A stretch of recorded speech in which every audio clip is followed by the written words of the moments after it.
د رحمت شاه سایل صاحب کوم شعر حوالې سره تاسو تپوس وکړو.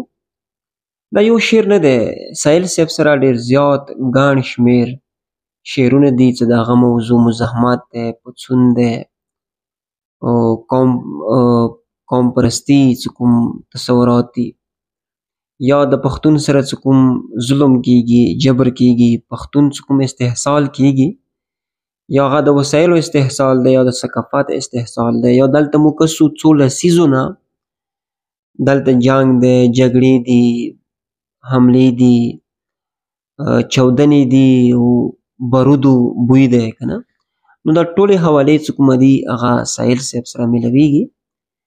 سایل صاحب بنیادي طور پر چې کومه دی یعنې کومه بنیادي حواله دی هغه مزاحمتي او قوم پرست شاعر دی. نو نوره داسې شعرونه شته دي لکه اوس یو ځای کې یایي څه چېرته د ساندو ترنم چېرته غوغا د سلګو، چېرته د ساندو ترنم چېرته غوغا د سلګو، تپوس یې مه کړه چې د یار کړي کې شپه څنګه وه. د سحر وینې وینې باده ماته هم ووایه، د سحر وینې وینې باده ماته هم ووایه، زما د شپون شپېلی کې نن سبا ټپه څنګه وه. لکه دا وخت ډېر درد نه ډک دی. دلته که ته د یار کلي ته ځې، ته د محبوب کلي ته ځې، نو څه کوم مقصد دپاره ځې چې هلته د خپل محبوب هغه چوک کیدی شي یا هغه دیدن سړی وکړي او ملګرو سره یارانو سره ناسته پاسته وکړي، ګپ شپه لګوي. خو له بده مرغه دلته چې کومه دی هر کور کې هرې کوڅې کې چې کومه دی ویر دی، ژړاګانې دي، ساندې دي، سلګۍ دي. او بله خبره چې کومه دی د سحر وینې وینې باده ماته هم ووایه، زما د شپون شپېلی کې نن سبا ټپه څنګه وه. لکه مخکې به چې کله دلته شپون وی هغه به مال مویشي پسې تلی، نو هغو به چې کومه دی ټپې ویل، هغه ټپې به رومنوي وې، هغه به ډېرې مستې ټپې وې. خو نن که مو هغه یو خو کلچر چې کومه دی مو بدل شو، هغه رباب، منګی، شپېلی چې کومه دی ټپې کلچر یا هغوی ډېر بې دردۍ سره استحصال وکړو، اوس هغه شیان نشته، کمی دی. خو که بیا وي هغه ټپه چې کومه دی شپون چې کله شپېلی کې ټپه یایي، نو هغه ټپه به د غم وي، هغه ټپه به د درد وي، هغه ټپه به چې کومه دی د غم ځپلي ولس خبره کوي. لکه مثلا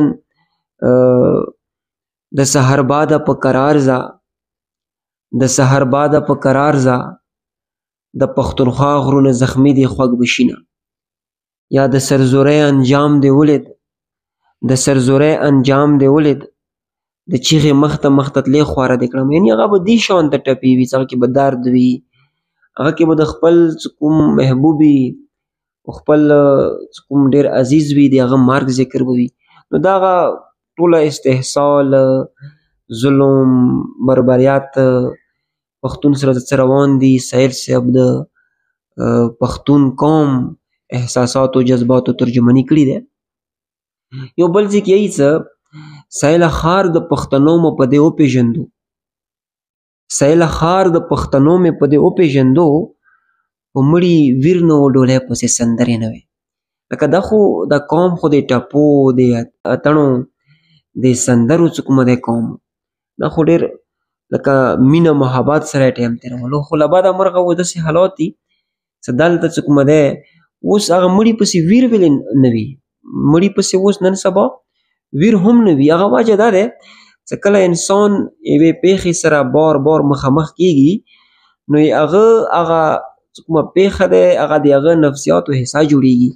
دلته مو د واقعو سره، مړو سره، شخړو سره دوره مخامخ شو چې اوس هغه کوم حساسیت و هغه حساسیت پاتې نه شو، مو ډیسنسټایز شو.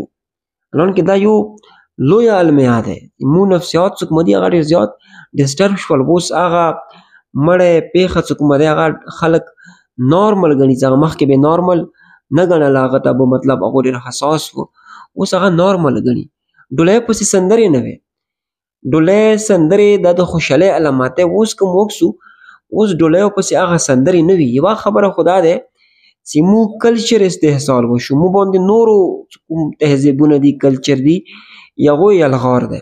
او بله خبره دا چې اوس دلته مړي دي، دلته ویر دی، دلته ژړاګانې دي، دلته هر کور کوڅې کې چې کومه دی چوک وژلی شوی دی، چوک چې کومه دی زخمی دی، دې وجې نه مو کوم اګدار دي چې کله بل کور کې د سره مړی شوی وي، زخمی پروت وي، نو موږ د خوشحالۍ اظهار نه کوو. همداسې یو بل شعر دی، هغه یې څه ستا سپورې زلفې زما وچې شونډې د دې وطن د غریبۍ نښې دي. دلته ګوره محبوب سره مخاطب دی. یو خو که موږ سو ځینې شاعران د محبوب یو داسې سراپا جوړه کي هغه مطلب داسې بریښي چې د محبوب چې کومه دی دا خو د ګوشت و پوست انسان نه دی، دا خو د بل دنیا کاست دی او دا خو یو عجیب غوندې کاست دی. لکه اوس احمد فراز یہی که نه سنا ہے بولے تو باتوں سے پھول جڑتے ہیں، یہ بات ہے تو چلو بات کر کے دیکھتے ہیں، سنا ہے اس کی شبستہ سے متصل ہے بہشت، مکھی ادھر کے جلوے ادھر کے دیکھتے ہیں. نو دغه محبوب چې کومه دی یو داسې عجیب مثالي محبوب ریخي.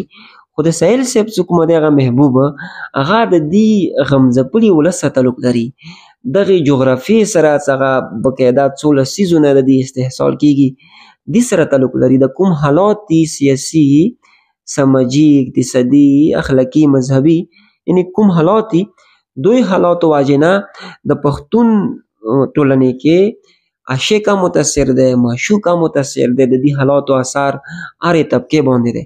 نو سهیل صاحب سره چې ډېر اشعار شته او خبرو کې څه دی، لکه ډېر خلک چې کومه دی مزاحمت کوي، پڅون خبره کوي، خو هغوی اشعار چې کومه دی هغه موږ ته برېښي چې که دا د نارې لګوي، دا سیاسي نارې دي، دا صرف احتجاج دی. سهیل صاحب سره چې کومه دی د مزاحمت او د رومانیت امتزاج ملویږي، یعنی که دا د مزاحمت خبره کوي، که دا د پڅون خبره کوي، او که دا چې کومه دی د بغاوت خبره کوي، خو رومانوي پې رایه کې کوي او هغه چې کوم د شعر فن دی هغه مجروح نه کیږي.